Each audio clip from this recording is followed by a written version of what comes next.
We're Hassani and Danielle Pettiford, and we're a real couple with real problems who almost called it quits. I was very frustrated. I became very disconnected, very jaded and cold. We have 4 children, going on 20 years of marriage, and we practice what we preach. Our mission, to change the way couples relate to one another and teach them the skills needed to improve the quality of their relationships. This is the Couples Academy Show.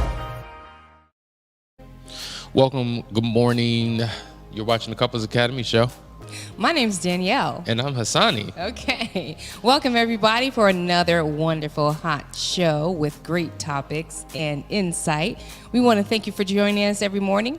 Make sure, guys, that you're liking, sharing, and subscribing, and make sure you hit that notification bell. When you do that, you will not miss an episode, and we appreciate you for doing that. We got some announcements. Hassani, you ready to go? I'm ready to go. All right, let's hit it. Thank you for setting that up for me. Next, we're going to talk about... You see how you're trying to play me in front of all y'all? Not at all. He's not trying at to all. play me in front of all y'all. We're talking about the Last Chance Weekend, guys. It's coming up April 8th through the 10th. It's right around the corner. We're excited that people are registering, but it's not too late. We have room for you. 3 days of powerful transformation. There are some of you who have worked with us in times past, and you're like, man, we need such a refresher. It's been so long. We actually had a couple who worked with us a couple of years ago, and they decided to pick up another program, and it was just like, oh my God, this is like life to us. So we want to make that invitation to you as well. Last Chance Weekend. Take a look at this quick video, and we'll be right back.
That's right, guys. Last Chance Weekend. You need... It's going to be one of those mornings. We're talking about micro cheating, right? So we did part 1 to micro cheating about a week ago, and we were talking about what are the signs of micro cheating. And really quickly, for those of you who feel like, you know what, I didn't have a full-on affair. It was just conversation. It was just interaction. It was no big deal, and you've minimized what it was. Well, here, what we unpacked is that, no, it actually is a problem. There's a root to every fruit, right? And so when something manifests, it didn't just happen overnight. It didn't just happen. It came out of nowhere. It was an accident. It was a mistake. When people say, oh, it was just a mistake, a bad mistake, no, 1 + 1 = 3 is a mistake, right? But then you learn, oh, 1 + 1 is actually 2. It was a error in judgment, but it was not a mistake. And so when we talked about what the signs were, I'm gonna just go over them quickly. They're fixated on their phones when they normally would not be, making them not present in the relationship. We know what that's about, right? Then they seem indifferent or checked out when they're speaking to them clearly, directly, and vulnerably. Then number 3, we talked about how they become defensive when you ask them about interactions or social media. These are some of the signs of micro cheating. Matter of fact, we covered what the actual, you know what, I'm going into the wrong section. We covered what micro cheating was. Now we're getting into the signs. So let me review that one more time. Cultivating intimate, erotic energy with others, right? Cultivating a fantasy of emotional closeness with others. Seeking out repeated intimate interactions with exes, which is a huge no-no. Seeking out repeated intimate interactions with people you find attractive. Revisiting a person when you feel upset in your committed relationship, so you have a plan B, an alternative plan, somebody to go to when you're feeling some type of way, and then regularly draining your erotic energy with social media and other forms of digital means, creating an intimate drought in your relationship. And so in essence, what we're talking about is that the intimacy you once had, you no longer have anymore. You're building up walls with your spouse, but then you're erecting windows that allow you to see outside of your home and others to see inside of your life. And that's what's happening. And what we need to do is tear down all the walls, tear down all the windows, build a wall around your marriage, and erect a window between your spouse so that you can begin to look into each other's eyes. Mm-hmm. Yeah, you're talking about somebody who decided that they're going to get the needs that aren't being met inside the relationship met outside the relationship in all these different facets. And so you hear people all the time saying, well, it's not really cheating. Some people actually think flirting is not really cheating, you know? Looking is not really cheating, right? You know, having conversations is not really cheating, and texting and being on social media, I'm never going to meet this person, right? So you have all these kind of like rules that you've created for yourself that allow you to create these outside connections with other people in other situations and circumstances, and it doesn't have to be a person. I mean, it could be a Playboy magazine. Does Playboy magazine still exist? I don't even know. But it could be a nudie magazine that you are using to get your needs met. So it's not about what you think is cheating, right? These are all little forms of micro cheating that are just opening cracks that'll get you eventually all the way out the door into a full-blown affair with someone physically and emotionally, right? But it's about what you in your relationship, the person you're with, considers cheating. But see, that's the challenge, because oftentimes couples are split. Yeah, but you can't be split. Yeah, you have to come to. You have to agree to agree, right? I mean, I've known many couples that have no problem with each other looking. I'm human. I can look. I still think it's a crack. It's a crack opening up the door. But if you're in agreement about looking, you know, some people just are people watchers, right? You're a people watcher. You just watch people come. You watch people go. Another person in that same situation with that same person who's just people watching would consider that like cheating.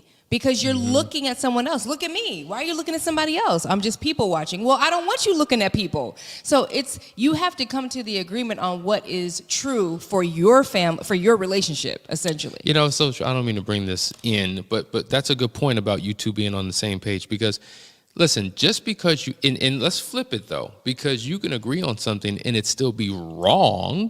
It may be wrong for your relationship, even though you're in agreement. There's couples who believe in what they call gray infidelity.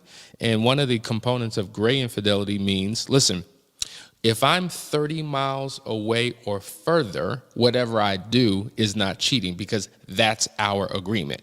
Maybe because of the line of work I'm in, maybe because, you know, I'm busy, I'm on road trips and things of that nature. So what happens over there is not cheating, because I know that there's a possibility of it. You have certain people who have these open relationships, and so they're partnered with other people. And because we are both aware it's not cheating, it's only cheating when I don't know. And so the problem with that is it's a slippery slope, right? It's always a slippery slope. When we start redefining what God has established as a law or principle, that's when offense comes. That's when, to your point, the window is cracked, the door is cracked, and all types of crazy can begin to happen in your relationship. That's why you can't be the author of everything. There was something that was designed and created before you even existed for your own good. And when you both submit to the same type of teaching or belief or system, it will actually work for you. And because most people aren't on the same page, that's why they have their own definitions, interpretations, evaluations of what is and what isn't, what should and what shouldn't be, and that creates the problem. This is why we believe for our... You heard that? We believe for our, sorry. We believe in being married to someone that you're equally yoked to. Because not everybody subscribes to Christianity. Not everybody subscribes to God. People are making their own rules. And so we always say this all the time. If it doesn't work for your marriage, it doesn't work for you. And that's what it boils down to. It boils down to being in agreement. Now, you can be in agreement and have your ankles, you know, latched together like you in a beanbag race, and you could jump your tail into a pit and fall all the way down if you want to. but you fell together. The issue is oneness. Yep. You don't have oneness. You're not in agreement. So you have one person over here thinking that, hey, this is okay and this is acceptable for my relationship because this is what feels right to me. And you're in a relationship with somebody who does not agree, who feels betrayed, who feels overlooked, and that has to matter to you if you want things to go well with you in your relationship, according to whatever it is that you believe. So what we're talking about, it's worthy of a conversation, an ongoing conversation that you need to have to get on one accord and alignment to say, what do we as a couple believe? What are our working operational definitions for this so that we have a premise that we both can agree on so that we know how to stick and move in this relationship? Guys, you're watching the Couples Academy show. We'll be right back. Stay tuned. We got more for you.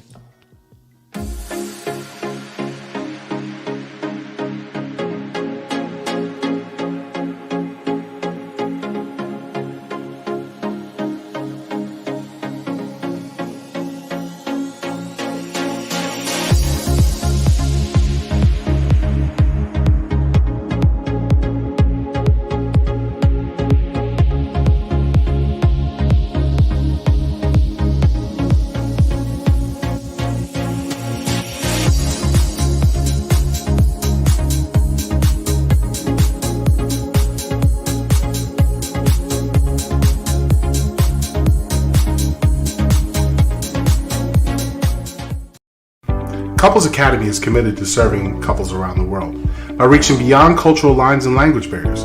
We are proud to announce that we now serve the Spanish-speaking community. So whether you're here in the United States or abroad, Couples Academy has a place for you. Couples Academy se compromete a servir parejas de todo el mundo, superando las fronteras culturales y las barreras del idioma. Ahora, estamos orgullosos de anunciar que servimos a la comunidad de habla hispana. Entonces, ya sea que estés aquí en los Estados Unidos o en el extranjero, Couples Academy está aquí para servirle.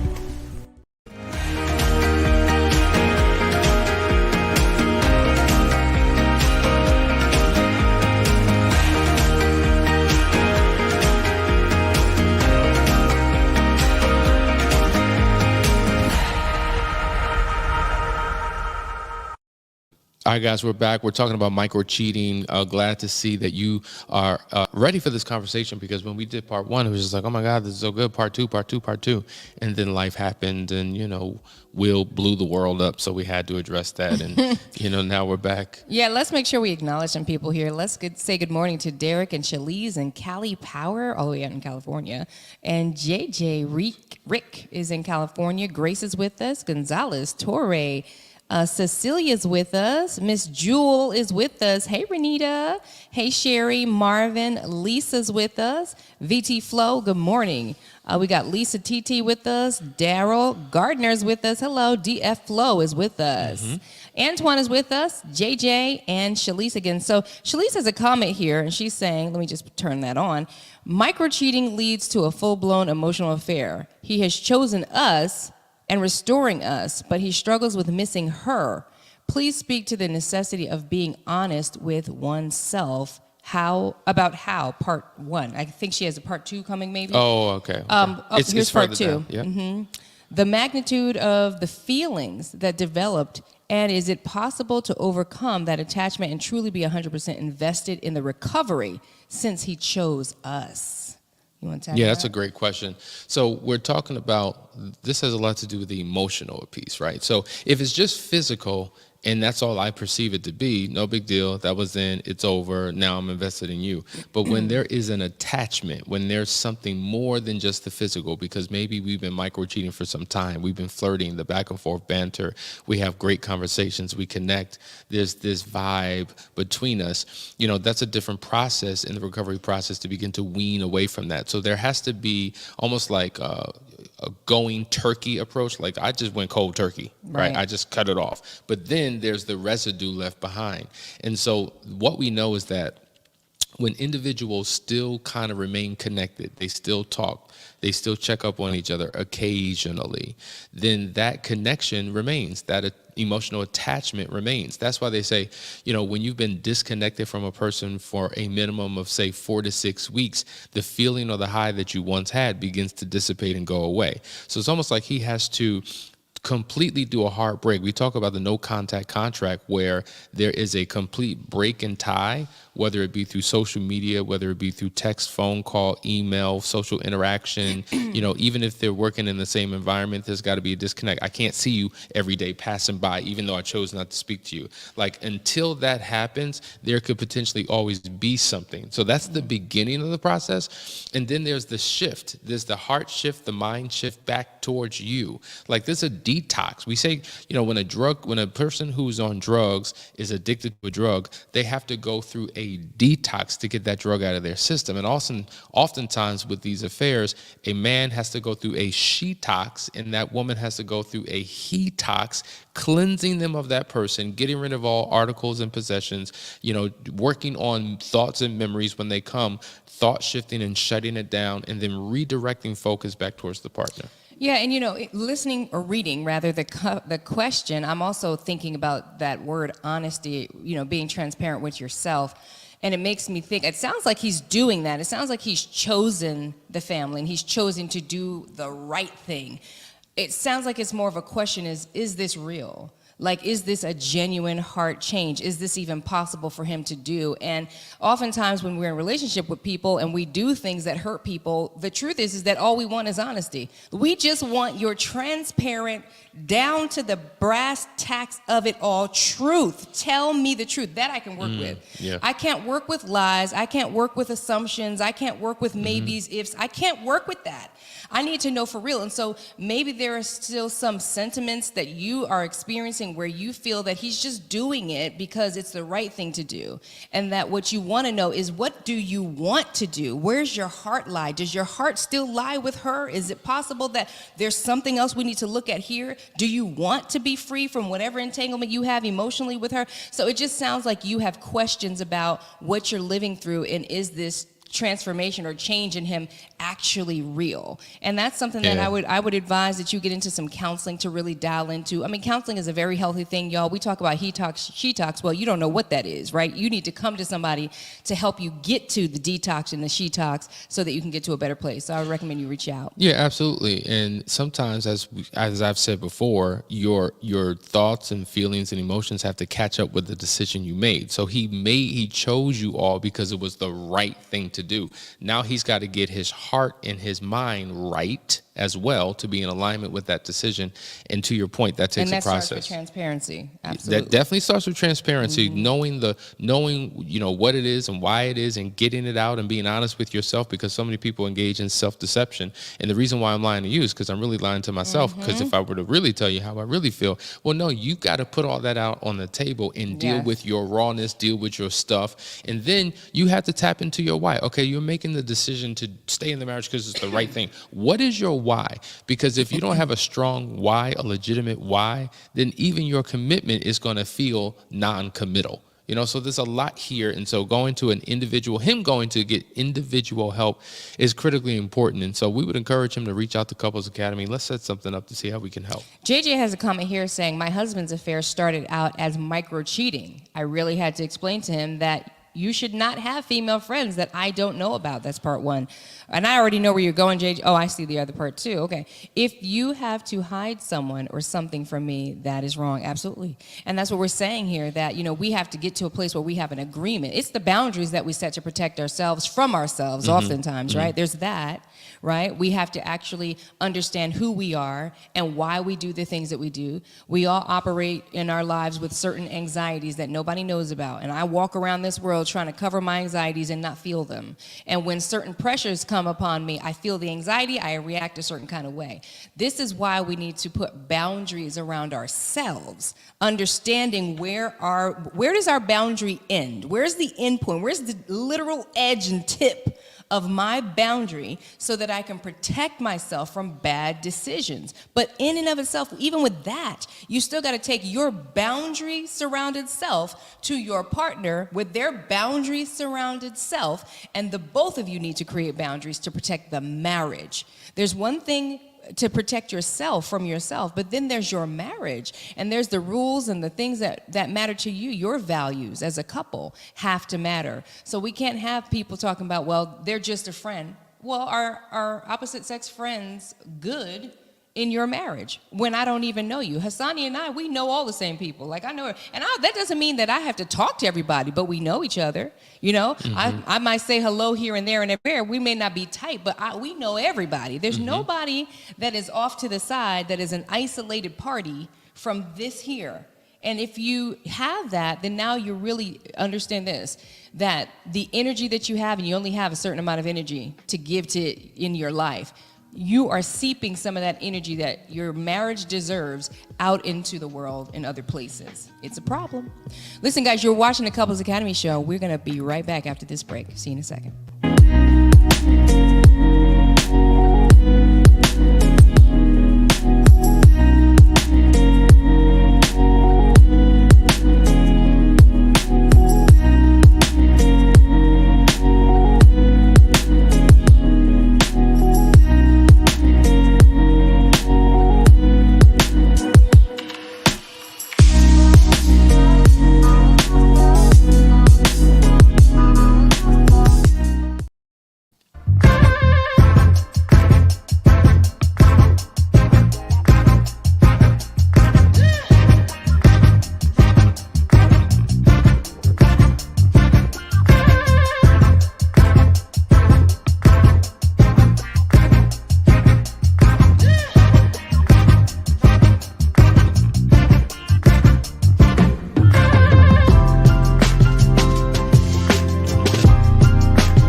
Hey, we're back.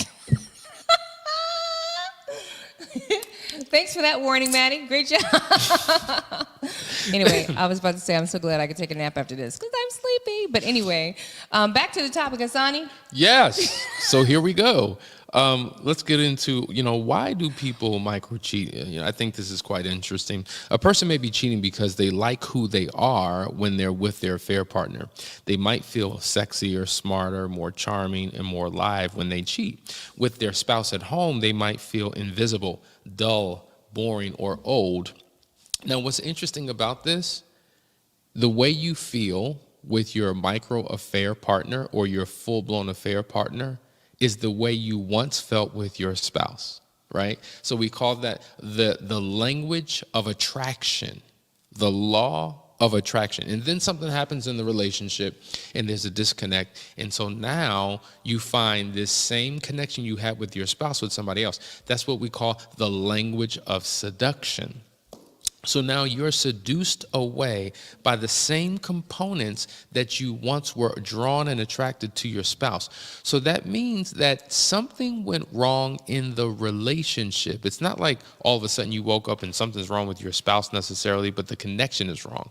And so if it was possible then it's possible again. And so you have to have an intentionality to restore the relationship or bring it back to what it was, because here's the reality. I don't care who it is. You can replace your partner with anybody you want. That initial draw and drive, it will soon dissipate if you don't do what's necessary to maintain it. And I think a lot of people are getting married somehow thinking that the feeling that I had, the emotion that I had is going to last forever, and it doesn't require maintenance, it doesn't require cultivation, it doesn't require input, and it does to get that back. And I think this is how we slip into these micro affairs. Charmaine has a comment here. She says, my husband said he's not going out of the marriage anymore. However, if he should text a female, he would delete it. When I ask why, he would say he didn't want me to feel or think anything about it, right? So that's just compartmentalizing your life, right? You're not going to cheat anymore, right? But I'll just do whatever I do and say whatever I say, and I won't even bother you with it because it's nothing. See, that's what we do. We minimize it and make it like it's nothing when it's a huge deal that you compartmentalize your life and you reserve a certain percentage of you for outside attractions. Absolutely inappropriate. I want to read this comment here by Lisa Titi saying, I asked my husband what positive attributes about the other woman that he likes. He said that she was fun. That's it. But he listed 3 to 5 negative things about her that he did not like. I don't understand. Well, let me explain. So this is what, and we need to get into this. We've been flirting with having this conversation, and maybe it's time that we do it. There's something called the dangerous partner profile. The dangerous partner profile represents someone or something that you have an instant strong attraction to, but would never choose as a life partner for obvious things. So those 3 to 5 things that he doesn't like about her will be the very reason he would never choose her as a partner. But the one thing that he does like about her could be the thing that you two as a couple don't have, and that's what draws him out. It goes back to the whole 80-20 thing. Like, I get 80% of what I want, but I want that 20% more that I'm longing for, and they provide that 20%. So now I'm going to compromise the 80 to get with the 20. The math doesn't work. And so it does not make sense, right? But when we come and unpack this thing, because the dangerous partner profile literally has 8 different components to it, when you truly understand, you're going to be like, not that it's right. See, understanding something doesn't mean you agree with something. But if you really want to understand, and see, that's the thing. When you're seeking to understand, you can't throw morality into it, because there's nothing moral about it. There's nothing right about it. There's nothing righteous about it. So let's just put that to the side. It's wrong. It's sin. It's a betrayal. But to understand is something completely different. And one of the things that's going to help you get through, help you heal, help you restore is having an understanding of what you don't agree with. So maybe we should do that, like really take our time and make that a series and break it down, because there's so many different areas that we can get into about the dangerous partner profile. Love it. You want to jump to our list? This is another one. I don't know. Did we hit this? My spouse had an affair, and she keeps telling me she had no feeling for her affair partner, that it was just sex. Yeah. Right. So, that's saying the same Yes. thing, essentially, right? You have all the other components in the spouse that you're with, but there's maybe some desire that you're missing desire, and you don't know where your desire went. So you step out to find that connection sexually, right? So you've had an affair. And the issue here is that we need to figure out how to rekindle desire with the person that you are with. Yeah. How to fulfill those needs, those, you have these drivers that are forcing you outside, looking outside, because you think, oh, they'll never be able to do that. They don't do that. This is not what they do, right?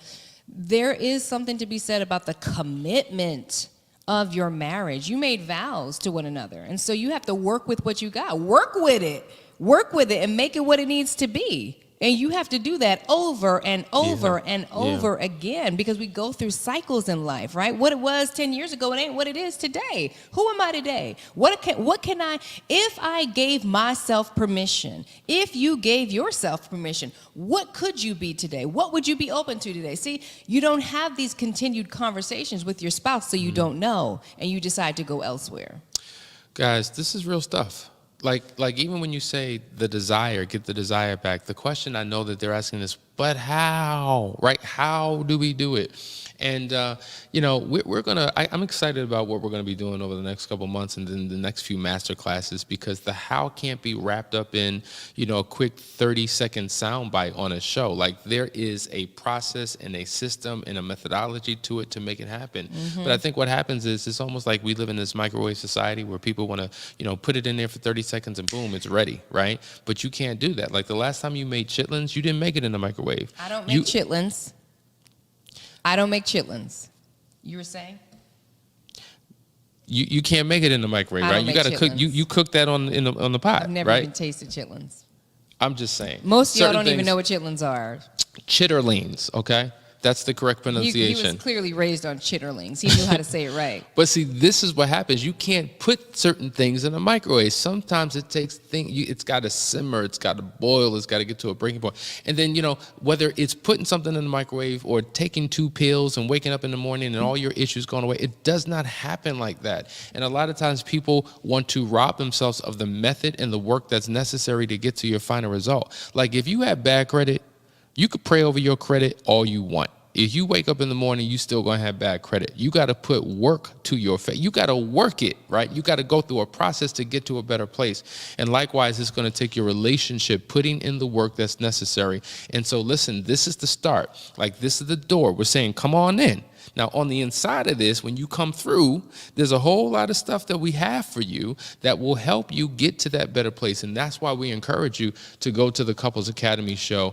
So listen, do that. Set up a discovery call. It's a 15-minute call where we can share with you how we can be of best service to you and your spouse. Listen, guys, we've been listening to part two of micro cheating. And I think what we're going to do is we're going to delve into the dangerous partner profile to understand. Torre, don't tell nobody that. Torre said, I love me some chitlins. Oh, you could have kept that all the That's how, see, he even knows how to eat it. I didn't even know that was is that the protocol, licking the fingers? That's what you was doing last night. Anyway, do you eat chitlins with your fingers? Is it a finger food? I don't even know. But please don't tell nobody else, Torre. Don't tell anybody else. You're watching the Couples Academy, so we about to, I'm hungry. Let's go Clearly. give me some chitlins. Yeah, let's get you some. See you guys tomorrow. Bye.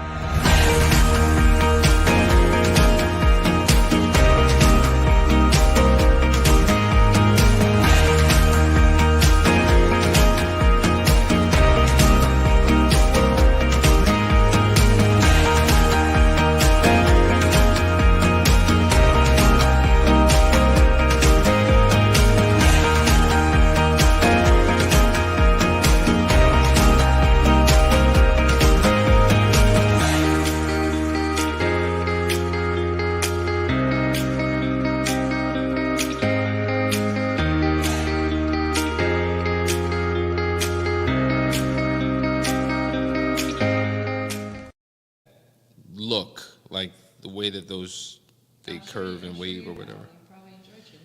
I really don't. That's how you be cheating.